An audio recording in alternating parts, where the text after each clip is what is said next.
Question. So enamored of lions was I that I have almost exactly the same image 10 times. Sound familiar? In retrospect, I should have experimented with aperture, shutter speed, ISO, and or focal length. Yeah, ringing any bells? In retrospect, I should have checked the viewfinder where I would have discovered a stray strand of grass precisely where it was most distracting. Yes, that little piece of grass. So here's the question. Realizing that each sighting is different, do you run through a checklist when you have all the time in the world to take the shot?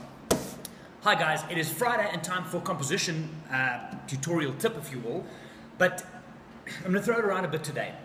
This is a question from Martha again, which I just read out for you. So the question comes back to, when you're out in the field and you have time, what goes through your mind as a photographer? Because this came from a discussion I had with Martha in the Mara. Martha in the Mara. Sounds like a TV series. But it's where people will get to a sighting, for argument, sleeping lions, or even just a lion sitting up, and you just rattle it and they just go, brrr, what is it, 12 frames per second for 20 seconds, and then they end up with nothing because there's no thought pattern behind it. So, answering this question, and I'm going to ask the guys in the office the same question in a little bit. Do you run through a checklist? Me personally, yes, absolutely. I've always said, and I still maintain this, that there needs to be a reason why you pick up your camera. If the lion is there, what do you want? Are you getting a portrait, an animal in its environment? Is it the beautiful light? Is it, what else? Is there interaction that could potentially happen? Check out Marlon's animal behavior shots, blogs, he's going to get there. But is there a potential for a story to happen? If you figure out what the reason is that you want to take that image, that's what you go after. You're going to go after, so if I'm looking at the lion, it's like, I've said in the past, it's like the Matrix, those green little things coming down, the text. It's like you see things differently, and as the lion is about to turn his head, you think there's the shot, and that's what you go after. If the light changes, you can keep on shooting the same shot and it'll look different all the time. So checklist-wise for me, I have in my mind at all times, I have a bunch of images that either I have taken, that I want to try and make better, through composition, lighting, technique, whatever, and I also have in my mind, how do you do this, like fantasy images. I've made up images in my mind of scenes that I've seen of wildlife.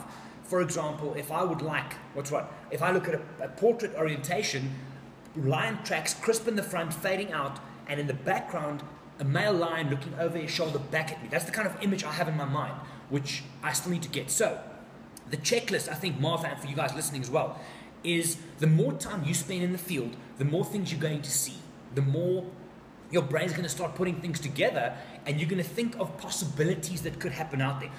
Look at other people's images. Go look at my images online. Go look at Marlon's stuff. His animal behavior shots is world class, and that's the kind of stuff you need to look at, because the more you look at them, the more your brain will see possibilities when they happen. Your photographic eye will be more trained to pick up moments before they happen. So do I have a checklist? Technically, probably no. I start off in the morning and I make sure my settings are correct. Certain ISO for the type of light. I normally start at f8 because I can go up or down, changing depth of field as and when necessary. But checklist-wise, I can only shoot what I see. Yes, it's a recurring theme, but it's very important. You can't look at a lion and expect to photograph a leopard. Sounds stupid, but some people have these unrealistic expectations of what they think they can get. You can only shoot what you see. So look at more images. Look at your own images and think, this is nice, but wouldn't it have been better if the lion's ear was facing forward? Then that becomes one of your reference images and part of your checklist when you're looking through your viewfinder. So, lots happening there. I'm going to flip this camera around. I'm going to ask Marlon the same question. He's filming. Thanks, Marlon. Do you have a checklist? There's thumbs up. Do you have a checklist when you're out in the field to get the shot? Let me flip this around. And there we go. Hello everybody. So as for my checklist, it's to get you the shot. Oh, no, he's good, eh? A little bit corny. But basically, I think what Gerry said pretty much covers it all. I did a blog recently on lions I photographed in Wangi, and pretty much the same. There are going to be times when you can't move around. If you find yourself in Kruger and there's 20 cars behind you and in front of you, and you're not on a private reserve, it is difficult, there's no doubt. But even then, you can challenge yourself to look for something unique and a little bit different. But I think if given the opportunity and you can actually move around or position your vehicle, or you're on a private trip and you guys have access to move around a little bit more. From my point of view, I always try and look at the light. When you shoot into the light as opposed to with the light or from the side, you already there have three completely differently lit scenarios or situations, just from a lighting point of view. If you look for behavior, lions, I mean, these things are active like 5 minutes out of an afternoon. And if you don't capture that or get it in the way that you imagined it or want it, then you're going to miss out on it because they sleep a lot. So yeah, I think understanding them a little bit better, be it an elephant or a lion or an impala, the time of day, what they're doing, looking for small little things, like Gerry said, an ear moving forward. I think that at the end of the day will bring your image to life. So for me, a checklist, yes, you know, I kind of do, but I want to when I approach a sighting or get into a position, I look at what there is on offer, be it scenery or trees in the background or the light, and I try to make the most of it. I try to envision what it is that I want to get out of it, and then just try and apply it as best I can. And what really helps is to look at your favorite images out there, page through photo books, go through blogs, have that image in your mind, and it really helps me as well and inspires me to get that in the field. That's Fantastic. about that. Flip this thing back.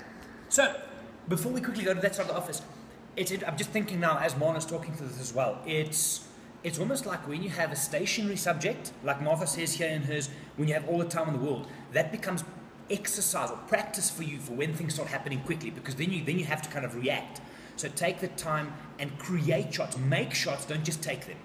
Make them, like Marlon says, there might be a different background. Make the shot by moving around. Those all becomes part of a bigger checklist. Short checklist as in, am I ready? Not really. I'm going to quickly, Marlon can do us a little tour of the office. I'm going to walk over to that side over there. I'm going to ask Jono and Penny quickly what their checklists are before they get shots. Let's go. Okay, Marlon's doing a tour of the office. This is the office. Marlon's desk over there with the earphones. Yeah. We started Jono over here. See, he had to do a selfie. Yeah. So, Jono, short one. When you're lining up a sighting that is static, it's not going anywhere, do you have a checklist according to which you shoot? Go. No. Okay, thank you. Moving on. Yeah, no, I don't have a checklist. I look at the scene, and what I want to capture, if anything, and what I have learned is look at the elements around the scene and what I want to incorporate into the photograph, which will mean which lens I want to use, obviously then the light and the exposures and all those good things, but I don't have a checklist. I'm a little bit too erratic for that, sorry. It's passion, you shoot what you see. Yes. Awesome, thank you.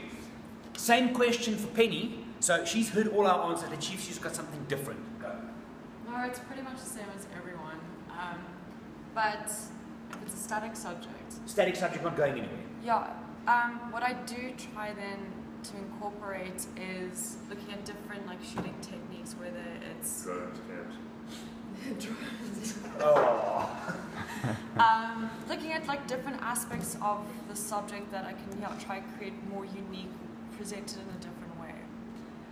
Yeah, that's about it. Penny, there's a lion behind you as well.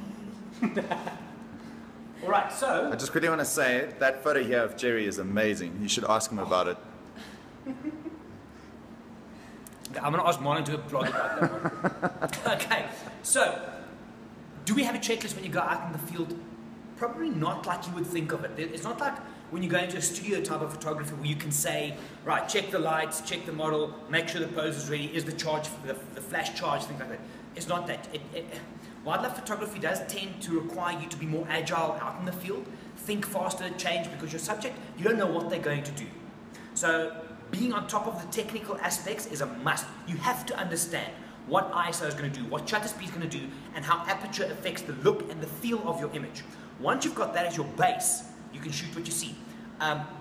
So there you have it from the team in the office today. Andrew's in Zambia, so you can see some of his stuff next week. We'll chat to him as well. Do you have a checklist? When you head out into the field, now it's your turn. Question of the day, if you will. Do you have a checklist when you go out in the field? Do you have images that you are chasing, or you just go out there, experience the whole thing, and see what you come up with? Not a bad thing. Not a bad thing. Right, head on over to the blog. Leave us comments on this. Marlon will pick up on the lion image at some later stage. My name is Gerry. This is Wild Eye. We'll see you guys next week.